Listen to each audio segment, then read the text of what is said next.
This is Required Watching, where we watch the essential films from the list of cinematic influencers and look at them through the lens of learning about filmmaking and how to move forward. I'm your host Trey Apps, and today we're going to talk about a film that has taken Indian cinema by storm, a cinematic juggernaut that has left a mark on filmmakers and audiences alike. Of course, I'm talking about KGF Chapter One. Of course I am. How would you know that? Listen, this movie was released in 2018, and it burst onto the scene with its gripping narrative, high-octane action, and larger-than-life characters. This was directed by, excuse me for all the pronunciations of the names here, but Prasanth Neil, and it's a Canada language film that not only captivated South Indian film, but the industry as a whole, and also garnered attention and praise on a global scale. Before the emergence of KGF, the cast and crew had their own unique experiences in the world of cinema. Prasanth Neil, the director, had shown promise with his debut film Ugram, but it was with KGF that catapulted him into the limelight and establishing him as a force to be reckoned with in the industry. And it's with his skillful storytelling and dynamic direction that Neil breathed life into the tale of power, revenge, and redemption. In the lead role, we have the charismatic and talented Yash, who portrayed the enigmatic character of Rocky Bai. Yash is known for his notable performances in Canada cinema, delivered a career-defining portrayal that instantly connected with audiences. And it's his intense presence and the depth that he brought to the character that elevated KGF to new heights. Now, I don't know what it is about Indian actors with one name. I love that it feels like there's so many with just one name, that having what essentially was a very long introduction to this character playing to this actor playing this character in the film was incredible. I love it kind of feels like, okay, this is a side tangent, but when you go to theater and Denzel Washington's in the theater, and as soon as he comes on, everyone just like starts clapping, and it feels like you have this build up for this actor that you know and someone that you're here to see, and the show that you're here to see, but you have this like anticipation as soon as that person comes on stage, it's there. You can finally celebrate, and that's what this film felt like for an actor that I don't know. Just having him come on and just have the Yash come on. It was great. It was entertaining. I loved it. Anyways, the impact of KGF was not limited to the director or the lead actor. The film showcased a rich ensemble cast, including Shriti Shetty, Akyuth Kumar, and Anant Nag, who delivered stellar performances, absolutely great performances to everyone all around, adding layers to the depth of the narrative. And each actor, of course, found more acclaim, more spotlight as they got attention for their roles in this movie. The film, I think, based on the research that I have, I think it revolutionized, or at least helped with the change in the perception of Canada. I want to say Canada. I feel like I'm pronouncing it wrong. I really should look these things up. But Canada or Kannada cinema, capturing the attention of diverse audiences across India and in the world. More and more, again, slowly but surely, I feel like Indian cinema is becoming global. The reason why I talk so much about Hollywood and the UK and reaching more into Asian, Indian and other Asian cultures like Japan and South Korea and China, is because I feel like there's so much really, really good revolutionary, maybe putting too much sauce on it, but just really groundbreaking work and groundbreaking ways to tell a story. And that's why I think I'm so drawn to Indian cinema, and why I'm so drawn to Japanese and Chinese and Korean cinema, is because they do things much differently than what I am finding in my home country. And to me, it's important to celebrate cinema in all of its glories, because it's just so relatable. This is, again, I don't know what it is about talking about these films that make me go on tangents, but let me jump back on. Listen, this movie has a really grand scale and breathtaking cinematography. It's quite amazing.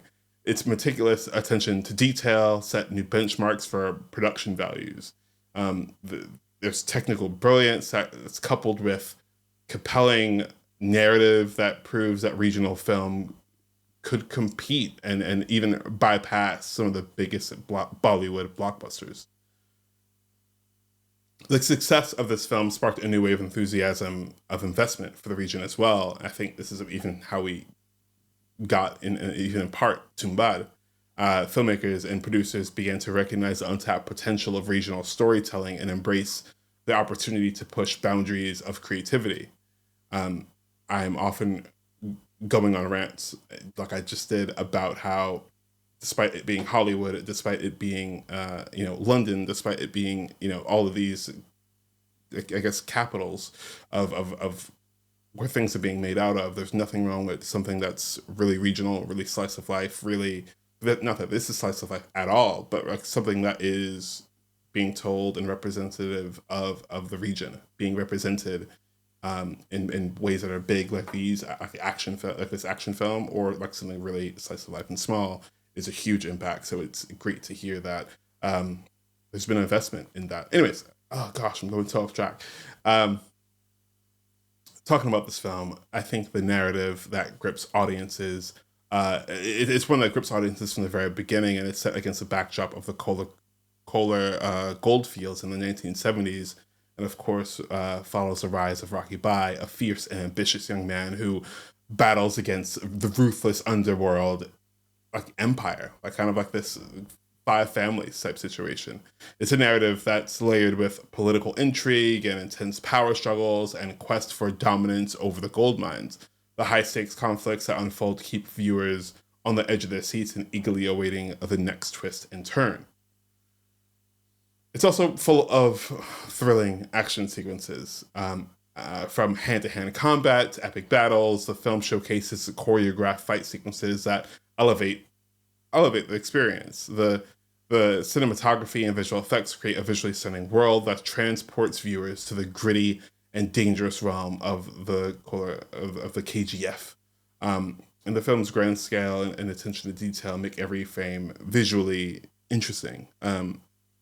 Yeah, that's one real takeaway that I had. Every frame, everything just looked picturesque. If you just took a photo, if you just took the frame and just showed me, like, let's just say show me 24 throughout the film, I'd be able to understand exactly what was happening and understand everything about the film in just a few frames. It was incredible. Of course, this is the same, like, I think stereotypical action machismo of like one man can take it all down by himself, which is actually not bad.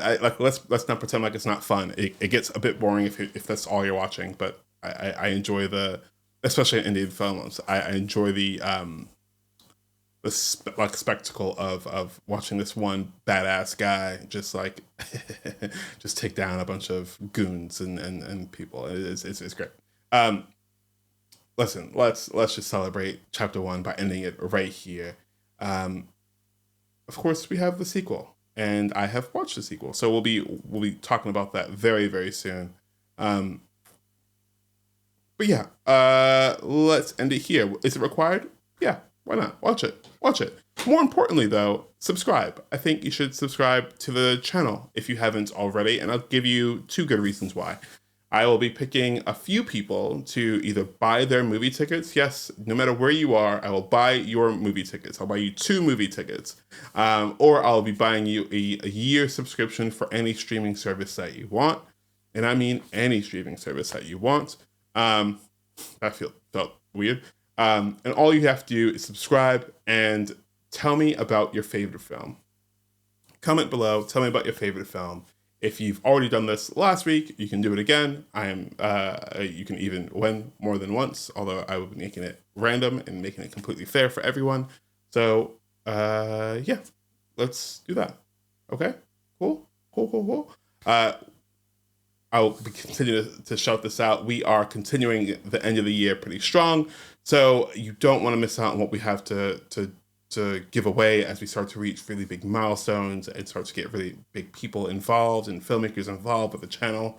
I'll also be having a co-host, so the show will be going through a little bit of a revamp, but nothing that you haven't, nothing that will interrupt the flow of what we have going on here. And hopefully, if you have any suggestions, like, leave them below. We're going through a revamp, and we'll officially be pushing this out in a much more like a bit of a machine in a way. I want to make sure that we're watching things and talking to people and talking to you guys as often as humanly possible, as well as being able to create our own things and be able to share our own experiences as filmmakers. So I'm talking too much.